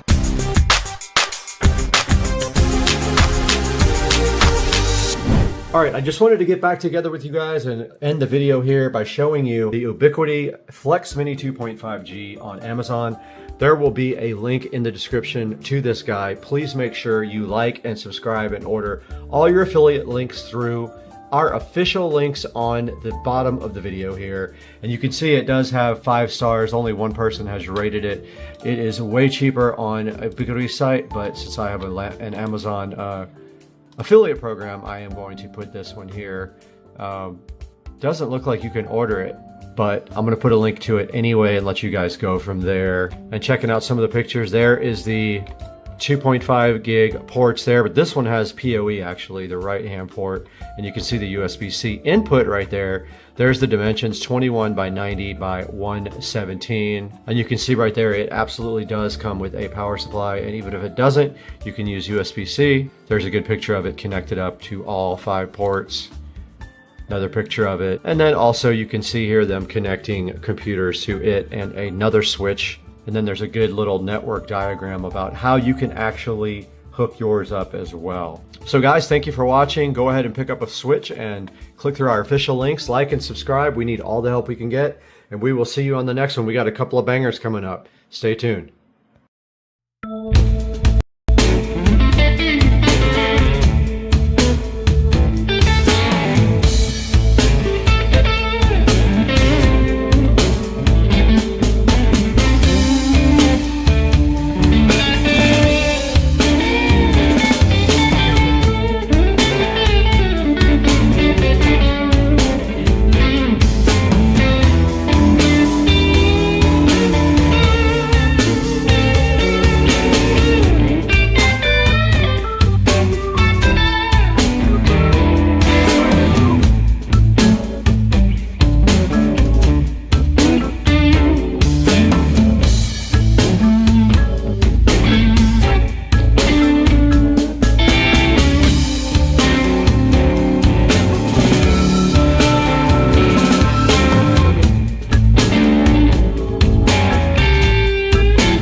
Alright guys, this is day 8 without a pool pump turned on.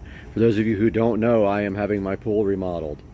And it's just a waste to keep using this for now. But look at this, day 8 with no pool pump on. Alright guys, we are on our first trip in the electric vehicle category. I have never done an electric trip, and I am headed to Pensacola for a little jaunt for a couple of days, because that's what we do on Supercar Street Racing.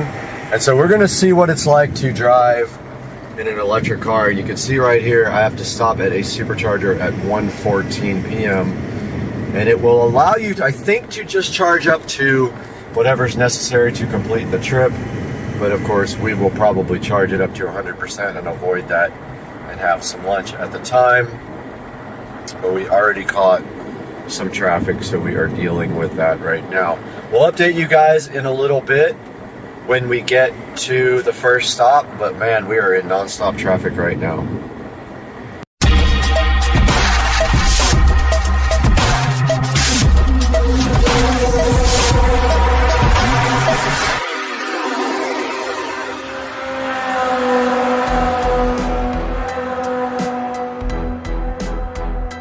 guys, welcome to Supercar Street Racing. Today on the channel, we are going on our first ever trip in an electric vehicle, which will require charging on the way. Stay tuned, it should be fun. Alright, so I figured out how to enable full self-driving. It was not enabled. There was a button that said request full self-driving beta, and I turned that on and now the car is driving itself. I don't know if it's going to warn me about grabbing the wheel or not. I'm going to find out real quick, but it was doing that with autopilot. So if I like this, I'll probably buy it for my car. I don't have it for my car, but you can see now I'm not doing anything except being ready to take over, because it tells you to do that. It says be ready to take over at any time, so I'm going to do that if I need to. But yeah, the car is basically driving itself now. Pretty cool. Alright, a little update from the road now. We are a mile from Lake City, as you can see right there, and I did learn very quickly that if you take your hand off of this, it will actually warn you to apply force to the steering wheel probably about every 45 seconds to a minute. You just keep your hand right here on this little crease, it pretty much will drive itself, and it takes a turn signal to change lanes. See, it just warned me right there to apply force. And I don't know if it realized that I wasn't looking at the screen or I was doing something else, but I just touched the steering wheel and applied a little bit of pressure, and it did go back into auto steer. So we have a stop here in Madison, Florida, at a supercharger, and so that will happen here at about 50 miles. So for now, everything's good. Just wanted to report in from the road with the full self-driving on the Tesla. All right, we are out here at the supercharger in Madison, Florida, and we have the P100D right here charging, and it has already added, I think, 35 miles to the trip in about 10 minutes. And so I'm gonna let it charge all the way up and eat some lunch here, and then I'll update you guys on what's happening. All right, I would say we've been here about 45 minutes and we are up to 90, like with 1% charging, and I'm gonna go ahead and let it top off, even though the last like 10% takes longer. It does say I have enough to get to my destination right here. You can see I'll have 8% when I get there. Just gonna go ahead and let it top off. I'm not in a hurry right now. So that's where we are now with the supercharging. Well, this has officially become the worst trip I've ever been on. I have been sitting in traffic now for an hour. It has not moved. There is some kind of accident way up there, and I looked it up online, and there is a fatality. This is not moving at all, and we are in the middle of nowhere. Fortunately, we did charge up, so we're in no danger of losing charge, but there is a lot of traffic backed up right up there, and it has not moved. The people are not even attempting. A couple of cars went over the median to go back. I'm surprised they haven't just redirected everybody back to the last exit and through a different route, but nope, that is what we're dealing with right now. 1 hour of this so far. It's so frustrating. I mean, can they not just clear this out? Come on. Back, guys, I was stuck in that traffic jam for an hour and a half, and it was still going. And I noticed some people starting to cross the median and go back the other way. And I wasn't sure. I saw a bunch of trucks and SUVs do it. I wasn't sure if this car would be able to do it without getting stuck, but then I remembered all-wheel drive, so I just sent it and went right across the median. And the car took me 4 miles backwards and then around the traffic jam. I should have done that an hour before I actually did it. So now we're on the road again to Pensacola, and we are headed to a supercharger where we will have 11% or 12% left, as you can see there on the screen. And that's where we will charge up for the remainder of the Pensacola visit, and also getting back to a supercharger to go home. All right, guys, so I just stopped at the supercharger and I put in 160 miles. It took about 30 minutes to supercharge that much, and it was giving me between 115 kilowatts at the beginning all the way down to 95 to 85 kilowatts at the very end. So you can see now we have a range left of 153 miles, which will get us to our destination of Pensacola, Florida. I won't need to supercharge again until I go home to Jacksonville, most likely, and I might find a charger to drop the car off here and max it out while I have nothing going on. So that's our current status. We are about, let's see, 39 minutes from the destination now. Hey guys, and just here with a little update on the trip. And this time on the way home, we are going to follow the suggested route of the navigation system. And as you can see here, right here, and right now, it wants us to stop in Chipley, which is about 80 miles away, and it wants us to charge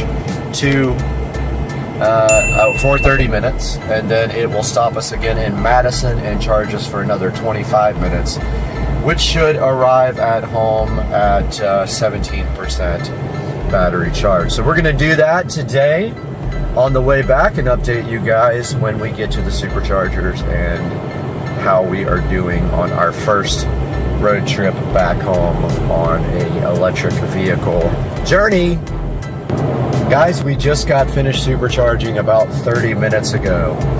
It took about 40 minutes to charge, and now we were en route to the next place to supercharge, which is Madison, Florida. And it says we will have 23% battery and need to charge for 25 minutes. It tends to be on the low end of what actually you need, so I'm assuming we'll be there longer, and then after that we will be to the house. So I just wanted to give you guys a little update of where we are now on our trip.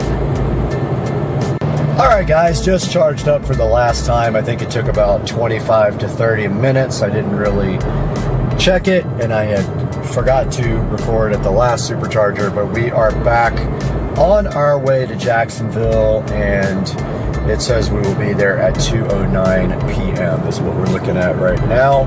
So just wanted to give you guys a little update. I will update you again when we get back home. Guys, welcome back to the Supercar Street Racing Studio. You got Brad here, and that was a look at my first trip in an electric vehicle ever that required charging on the trip. We took the car all the way to Pensacola, Florida, and that is the loaner P100D, not the Model S Plaid, which is in the shop actually getting some paint work done from the factory that had issues. And so as you can see, it actually works out better if you have a charger at your destination to actually let the navigation system pick the best routes for you. If you don't have a charger at the destination and your goal is maximum charge at the end, then you will want to, on your last stop, charge up as much as possible. So you can see on the way back, I had to stop twice and charge, and that's just the way it is. That is what is going to happen when you have to go on a long trip. Overall, it added about an extra hour and a half to my trip both ways, a little more on the way there because I charged extra instead of just what it wanted me to. So keep that in mind when you get an electric car. You're going to have to plan your route with a navigation system or an app like PlugShare and make your route totally planned so that you know what you're going to do, when you're going to stop, and how much charge you're going to have. Guys, I hope you enjoyed the video, and I hope to see you again real soon on Supercar Street Racing. You're ready? Just like Punch it. Like, stop, but stop all the way first. Gone. All right, straighten the wheel out though. Straighten the wheel out. There you go. Go for it. Oh, it spun a little bit. Yeah. What do you think? That's cool. Right? I don't think you laid into it all the way. Go that way. Like, go, like... Was that to the floor? At the very end. It took me, yeah. I think a little bit of traction control too with the wet. Here we are inside the Tesla, about to watch a video about me buying the Tesla. Pretty crazy, and we are watching it as it premieres on YouTube. I love this car.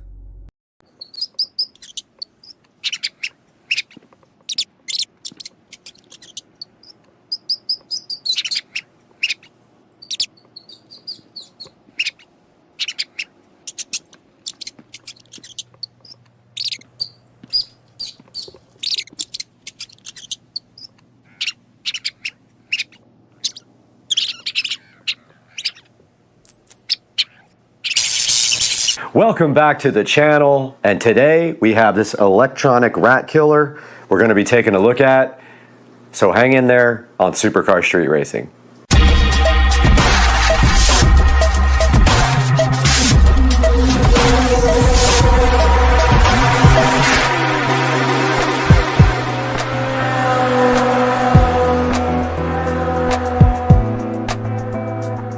are back on Supercar Street Racing, and we're so happy that you joined us today. And we're taking a look today at this electronic rat killer from XPest on Amazon. Now, the way this thing works is you actually charge it, and once the charge indicator goes off of green, you will know this thing is fully ready to go, and then you'll have a solution that is more humane for killing rats and mice. And you just slide this door right off the top of this guy, you put some bait right inside there, slide the top back on, and on the side here there is an off-on switch that you do turn on.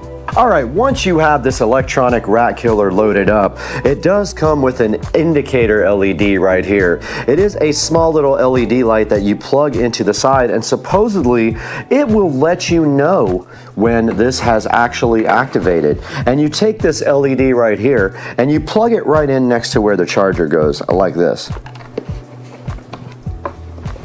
And now this thing should just flash whenever something is caught in the trap and killed.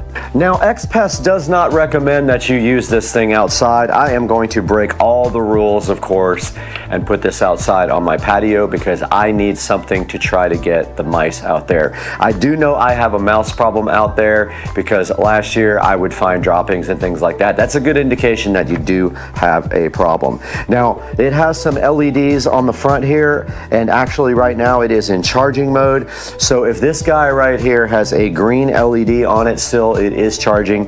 It is plugged into a standard USB-A 5-volt accessory jack here on my nightstand. Now the red indicator light is on. High voltage electric shock, keep working, whatever that means. The translation is a bit rough here. 2 blue indicators on the trap and power line flash separately. Rats were killed, flashes once per 5 seconds, and that is this LED here that we just plugged in, and this blue indicator right here on the front. Green indicator light means that it is charging, and it will go off when this guy is fully charged. The red indicator and blue indicator flash alternatively. That is a low power warning, and you need to get this thing on a charger. The buzzer alarm reminder after your electricity is finished, it rings twice of 30 seconds. Not sure what that means because the translation is really loose on this. Right here in front of the XPest electronic rat and mice killer, and there are some cautions in the manual I wanted to go over with you. It says avoid touching the metal plate in the bottom of the machine so you don't get shocked. We would hate to see you get shocked. Only for indoor use. What I see out here, don't do. I am putting it outside because that's where I need it the most. Do not leave the mousetrap open where children or pets can reach it. So obviously you don't want to leave this top door off here, which slides back because of the risk of electric shock. Wait until the blue light flashes and the buzzer prompts to open the cover when the mouse is shocked. Don't open it before that until you do get an indicator light on here and on this LED that is so coolly connected to the trap. When the yellow indicator is on, the battery is low and it does need to be charged. The mouse killer trap supports 30 times electric charge after it is fully charged. And if the place where you put the trap is not convenient to see the indicator, plug it in the power cable with the LED indicator to remind you to clean up at the electrocuted mice in time, which is some very crazy translation. This has a 12-month free limited replacement warranty on it, and you can contact them if you have any more issues. Now, this is a pretty simple thing to understand how it works. Basically, you put food on the bait slot inside, the scent attracts a rat or a mouse into the product. When they touch the metal plate, the high voltage inside will electrocute it. Compared with traditional cage and trap, the electronic is more efficient, safe, and hygienic, and it does not need to touch the dead animals and kills rats and mice safely. Okay, taking a closer look at the XPest electronic rat killer. Basically on this side here, it does have your power switch, which it is off now because it's charging. It has a high voltage indicator warning right here, some little instructions on how to operate it. It does have on the back a neat little door for them to go in, which they can't come back out of because it only goes one way right here, and it has a little charge thing on there like a lightning cutout, which is pretty cool. And then on the side it just does say electronic rat killer, and you have your connections here for both the LED indicator light and also the power connector, which is USB type A and is charging this guy right now. Now that we've taken a closer look at the X-Pest rat killer, we're going to go outside, put some bait in it, set it up, and see if we can get any results overnight. We are outside of the Supercar Street Racing studios and the compound, enjoying this beautiful day in Florida, and we do have this rat trap here, and I know for sure I have an issue in this corner with rats because I have seen droppings, and this little LED indicator, really don't need it at this point. Basically it just glows when you catch something, so I'm gonna just put it on top right here. Now what should happen is after we turn on this guy, it should light up in red on the front LED. Let's see what happens when we turn it on. All right, we got 2 beeps, and so I'm assuming it's on. Let's see, I'm gonna try it again. All right, it lit up blue, then red. So I'm honestly just gonna leave it kind of like this, and hopefully they don't chew through the actual wiring. But that will keep the LED up here, facing up, that we will be able to see it next time. So I'm just gonna kind of leave it like that, and the rat does go through that hole right there. There's a little flap door that only goes one way.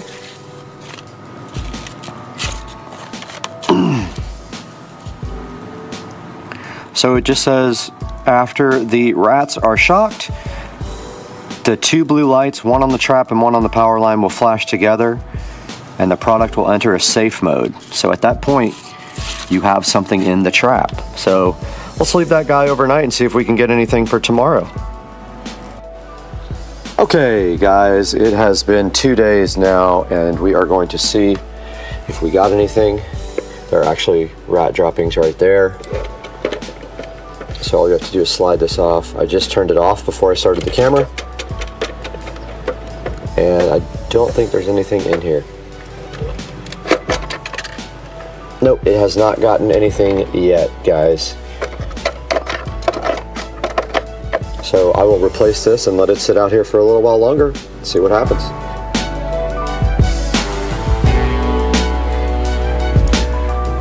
How's it going, everybody? You are back inside the Supercar Street Racing wonderful 4K production studio, and I'm Brad as usual, and today we have this X-Pest electric trap, high voltage electric shock to kill mouse rat, other nasty rodent, blah blah blah, and the description goes on forever. We were provided this trap by the manufacturer. You saw the results of what happened last night. Now it might take several days to actually get something in your trap, so let's go down here and see what's going on. The price is $47.99 on Amazon, and when you do order this, please make sure you order it through our official affiliate link below, or any other products you want to order. It helps me greatly. It gives me a commission whether you buy the trap or not. Click any of my links in the description of the YouTube video. Now looking at this, it has solid 10 reviews with 5 stars, so definitely people are enjoying it. There's some pictures here of it right here. High quality, good device for crawling area. Within a week they got results, so we're going to test it out tonight, and if we don't get any tonight, we'll keep testing and report back later. But so far, all the reviews are excellent for this X-Pest electric mouse trap. And if you can compare it to some other products down here, you can see that there are some other ones available that are similar, that have some similar amount of reviews. There's glue traps, there's standard mouse traps, and then there's the electric trap. All of them with 4-star and plus reviews, and we don't have any negatives to go by here. But if we go to one of these other ones, not going to play that, but let's go to the actual listing and look at some of the negative reviews here on this type of trap. They won't snap, they just attack ants. I don't know what that means. Small food cup. Don't waste your money. Worked once. Blah, blah, blah. Not very effective. So that's what some of the other tests are getting right now on their other mousetrap types. But if we take a look here at the bigger picture here, you can see that is where the LED is on the side. And then back here on the back, where my mouse is, one of those is the charging port, and it does charge for about 4 or 5 hours until